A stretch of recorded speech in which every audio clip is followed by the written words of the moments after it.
Hi friends, இப்போ open போர்ஸ்க்கான cream எப்படி பண்ணுறதுன்றது பார்க்க போகிறோம்.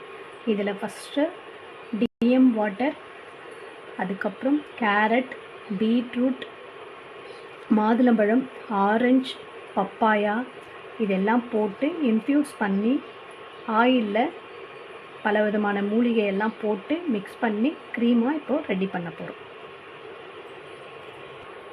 இதை டிஎம் வாட்டர் ஒரு 50 ml போட்டிருக்கோம் அப்படின்னா இது 25 ml வர வரையும் இந்த வாட்டர் இன்ஃப்யூஸ் ஆகணும். அதுக்கப்புறம் கோகோனட் ஆயில், அந்த 25 mlக்கு மறுபடியும் கோகோனட் ஆயிலையும் நல்லெண்ணெயும் சேர்த்து 25 ml + 25 ml சேர்த்து ஒரு க்ரீம் மாதிரி இப்போ ரெடி பண்ண போகிறோம். அதோடு எப்படி சேர்ப்பாங்க ஆயில். இப்போது இதை வாட்டர் இன்ஃப்யூஸ் பண்ணி இந்த தேங்காய் எண்ணெய், நல்லெண்ணெய், பாதாம் எண்ணெய், பல மூலிகையெல்லாம் போட்டு மறுபடியும் ஆயிலில் இந்த தண்ணியும் ஆயிலையும் மிக்ஸ் பண்ணி நம்ம ஒரு க்ரீமாக கன்வெர்ட் பண்ண போகிறோம்.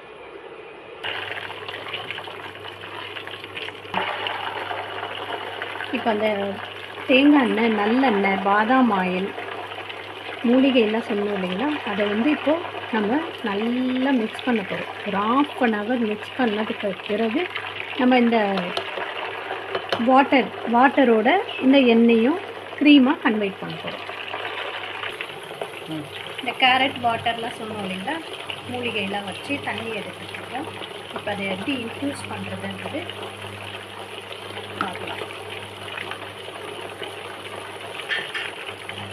இந்த பக்கம் இந்த மூலிகையை தேங்காய் சொன்னோம் இல்லைங்களா, அதெல்லாம் கொதிச்சுட்டு இந்த சலசலப்பு நல்லா சலசலப்பு நிற்கிற வரையும் இதை நல்லா கொதிக்க வைக்கணும், கரையணும்.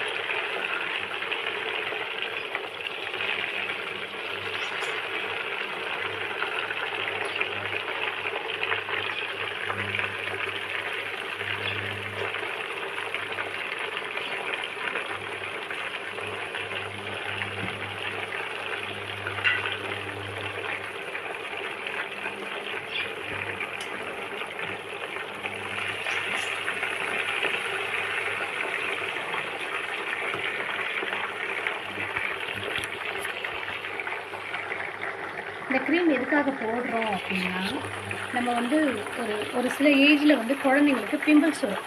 அது ஆம்பளை என்ன பண்ணுவாங்கன்னா, அதை கொஞ்சம் அழுத்திட்டே இருந்தால் அது ஒரு மாதிரி கருப்பாக ஆகிடும், அது பள்ளமாக ஆகிடும். அதுக்காக தான் இந்த க்ரீமை நம்ம யூஸ் பண்ணுறோம். இது டெய்லி நைட்டில் அப்ளை பண்ணிவிட்டு ஃபேஸ் வாஷ் பண்ணிட்டு அப்ளை பண்ணிட்டு தூங்கும்போது அந்த அந்த டாட்டாக இருக்கிறதும் சரி, அந்த ஓப்பனாக இருக்கு இல்லைங்களா, அது எல்லாமே க்ளோஸ் ஆகிடும். ஸ்கின்னும் சாஃப்டாகவும் க்ளோயிங்காகவும் காட்டும். பாருங்கள், நல்லா கொதிச்சிக்கிட்டு இருக்குது, எல்லாமே கரைய ஆரம்பிச்சிச்சு.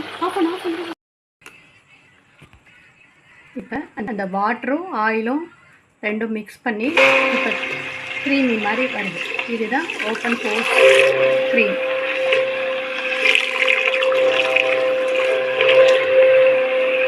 எவ்வளோ ரெட்டிஷாக இருந்தது வாட்ரு, இப்போ எவ்வளோ லைட் பிங்க் கலரில் இருக்குது பாருங்கள். பேபி பிங்க் அந்த மாதிரி ஒரு கலரில் இருக்குது.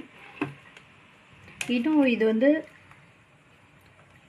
கொஞ்சம் திக்னிங் கொடுக்கும். இன்னும் கொஞ்சம் நேரம் ஆகணும் இது திக்னிங் ஆக. இது ஆக்சுவலாக லோஷன் மாதிரி தான் இருக்கும். ரொம்ப திக்னிங் க்ரீமி அந்த அளவுக்கு வராது. லோஷன் மாதிரி தான் இருக்கும். இது நல்லா பிளெண்ட் பண்ணிகிட்டே இருக்கணும். பிளெண்ட் பண்ண தான் திக்னிங்காக இருக்கும்.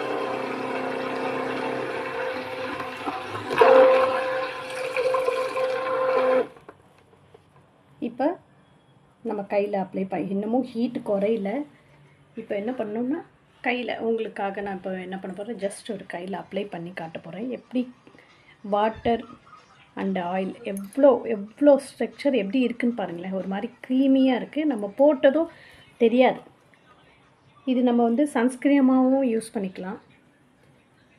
ஃபேஸில் வர பிம்பிள்ஸ் வர தழும்புகள் எல்லாமே போகும். எப்படி இருக்குது பாருங்கள், ஒரே ஷைனிங் லுக்கில் இருக்குது பார்த்தீங்களா, அதுதான் தெரியுதுங்களா? இப்போ எப்படி இருக்குது பாருங்களேன், அதுதான். இப்போ பாருங்கள், இது அப்ளை பண்ணாத ஹேண்டு, இது அப்ளை பண்ணது க்ரீமி அப்ளை பண்ண மாதிரி எப்படி இருக்குது பாருங்கள். எவ்வளோ ஷைனிங் லுக் காட்டுது பாருங்களேன். மறுபடியும் வேணாலும் அப்ளை பண்ணி காட்டுறேன். பார்த்தீங்களா எப்படி க்ரீமியாக இருக்கு பாருங்கள் க்ரீமியாக ஒரு மாதிரி ஸ்ட்ரக்சர் எப்படி இருக்குது பாருங்கள்.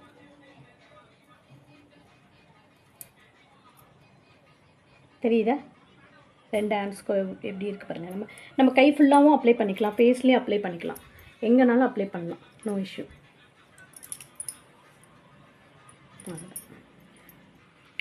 இந்த க்ரீம் அவ்வளோதான் ஃபினிஷ் ஆயிடுச்சு. இப்போ வந்து யூஸ் பண்ணலாம். யாருக்காவது வேணும் அப்படின்னா நம்பர் கீழே கொடுக்குறோம், உங்களுக்கு வேணுன்றவங்க டிஎம் பண்ணுங்கள்.